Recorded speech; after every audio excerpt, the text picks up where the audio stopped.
Good morning. Welcome to another Dulcimer Diary. I'm here in Mount Dora, Florida this morning. It is Sunday morning. I just wrapped up the Central Florida Dulcimer Festival, and it was great. Dennis Waldrop, he ran that for a little bit, and he passed away shortly after the last event. But his wife and family did a fantastic job of keeping it really joyful and productive. So, happy to be a part of all that. I'm getting ready to do my 3-day for the next 3 days. And last year, Dennis, after running the whole event, he said his treat to himself was just taking some time and doing my 3-day. And that's such a big deal to me to think that, running an event, I can't even imagine. He had to be completely exhausted, right? At the end of the festival last year, you had to be just wiped out. More than anything, mentally. I'm always wiped out after just doing a 3-day intensive. But he spent all year working on that event with his family. But to think that right after that, he decided to spend 3 days working on his own playing. That's just awesome to me.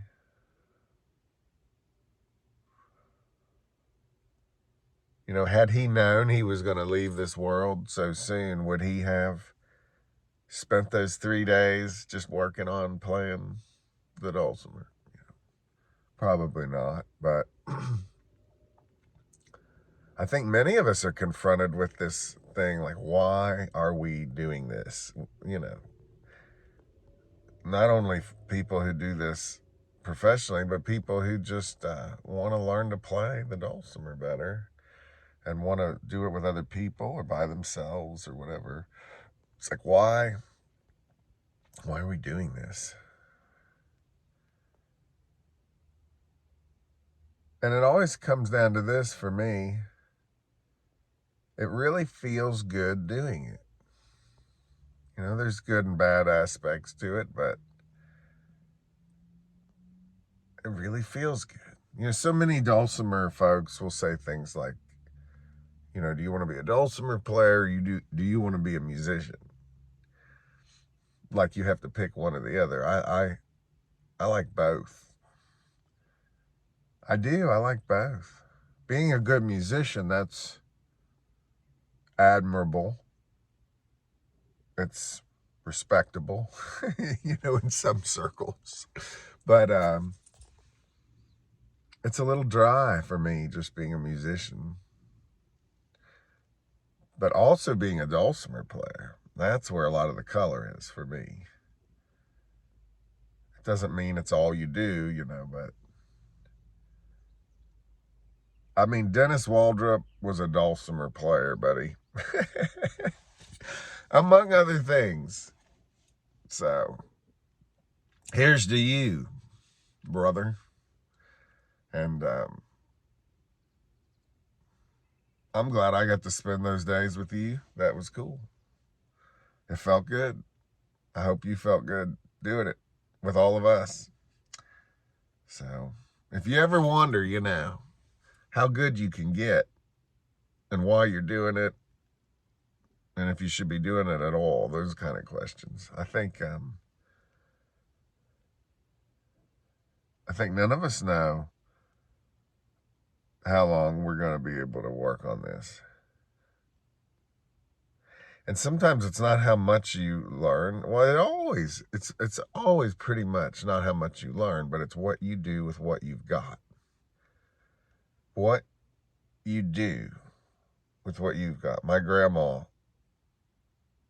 used to say, do the best you can with what you've got. That's where it's at. If you have a decent instrument and it's in tune, and you play it in the most simple way, but you do it from the heart and you're enjoying yourself, you can't beat that.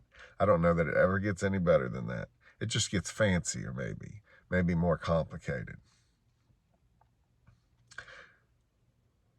It's like water versus coffee or tea or Mountain Dew, Diet Coke. It's hard to beat water, good water, you know.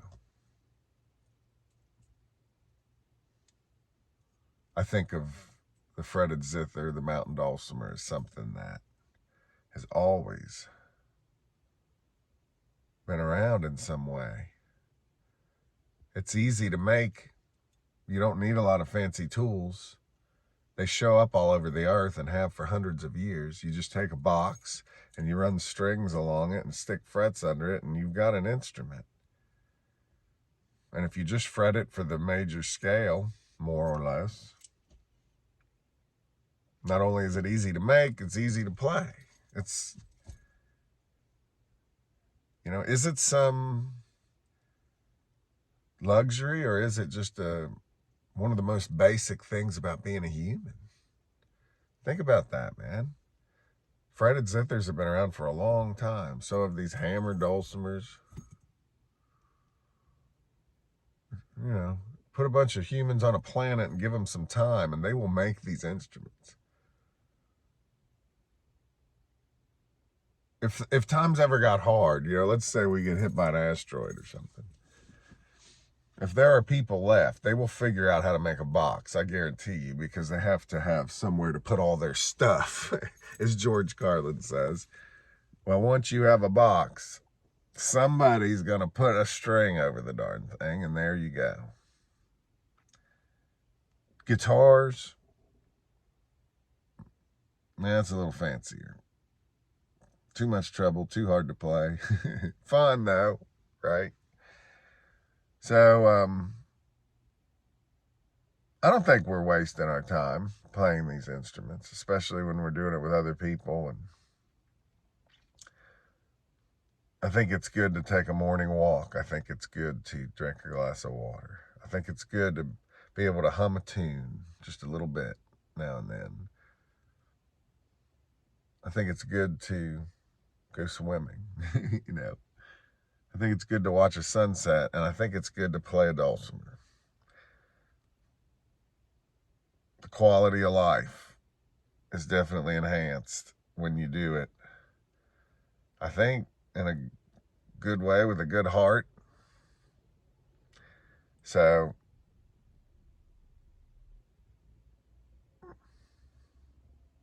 I love that Dennis took 3 days and just worked on being a better player and enjoying himself doing this thing.